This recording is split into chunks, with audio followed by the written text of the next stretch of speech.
Pagi saudara-saudari yang dikasihi Kristus, mari kita mengawali hari baru dengan mendengarkan firman Tuhan yang diambil dari Injil Markus pasal 9 ayat 30 sampai 37.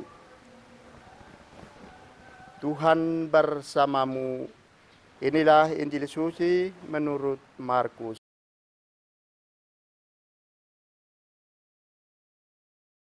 Pada suatu hari, Yesus dan murid-muridnya melintasi Galilea. Yesus tidak mau hal itu diketahui orang, sebab ia sedang mengajar murid-muridnya.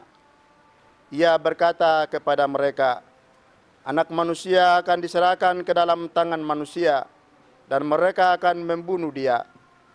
Tetapi 3 hari setelah dibunuh, ia akan bangkit." Mereka tidak mengerti perkataan itu, namun segan menanyakannya kepada Yesus. Kemudian Yesus dan murid-muridnya tiba di Kapernaum. Ketika sudah berada di rumah, Yesus bertanya kepada para murid itu, "Apa yang kalian perbincangkan tadi di jalan?" Tetapi mereka diam saja, sebab di tengah jalan tadi mereka mempertengkarkan siapa yang terbesar di antara mereka. Lalu Yesus duduk dan memanggil ke-12 murid itu.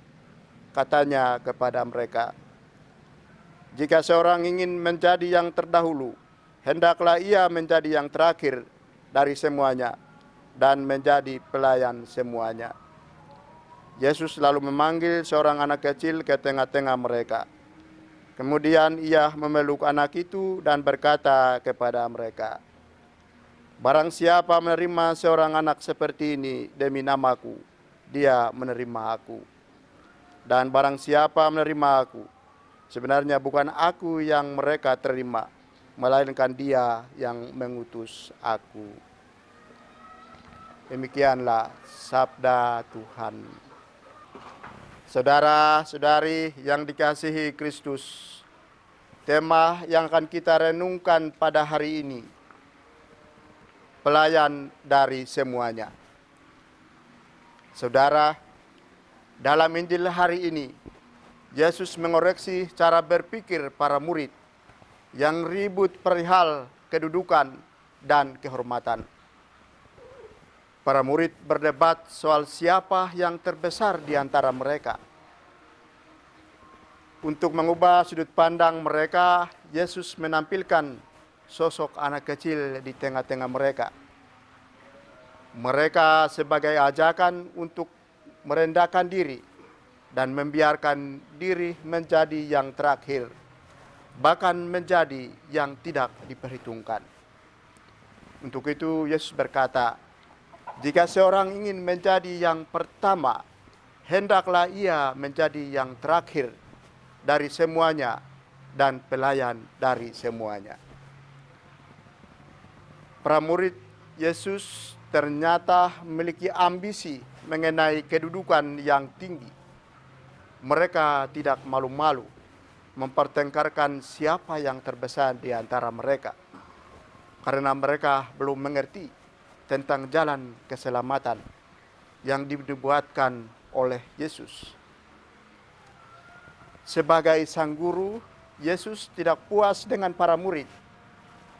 Yesus membuka hati dan pikiran mereka dengan berkata, "Jika seorang ingin menjadi yang terdahulu, hendaklah ia menjadi yang terakhir dari semuanya dan pelayan dari semuanya." Cara manusia memaknai ambisi sangat berbeda dari ambisi menurut cara pandang Yesus. Menjadi terhormat dengan jalan menjadi pelayan yang rendah hati, bukan orang pertama yang sombong. Menjadi besar dengan menjadi anak-anak kecil yang percaya total pada penyelenggaraan Allah. Yesus berani mengoreksi pola pikir para murid supaya mereka lebih memahami siapa yang diajarkan oleh sang guru. Saudara, keinginan untuk menjadi terbesar, memperoleh kehormatan dan penghargaan ada pada diri kita.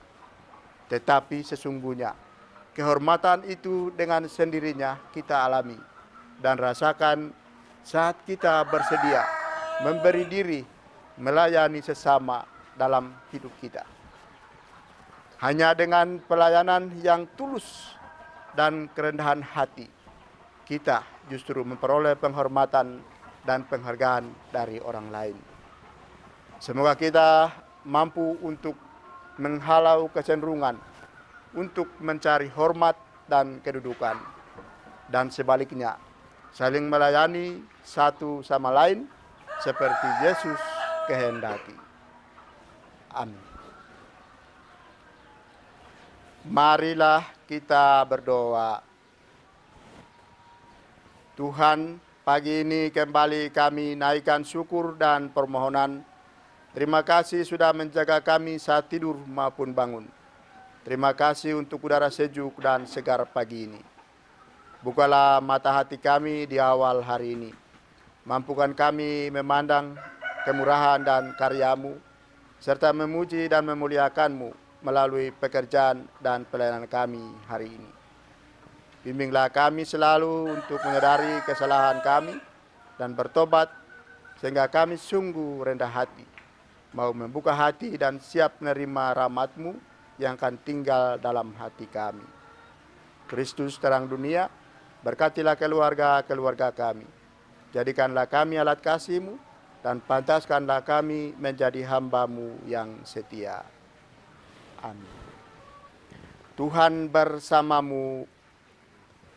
Semoga kita sekalian, orang-orang yang kita kasihi dan doakan, seluruh aktivitas kita hari ini dilindungi, dibimbing, dan diberkati oleh Allah yang Maha Kuasa, dalam nama Bapa dan Putra dan Roh Kudus.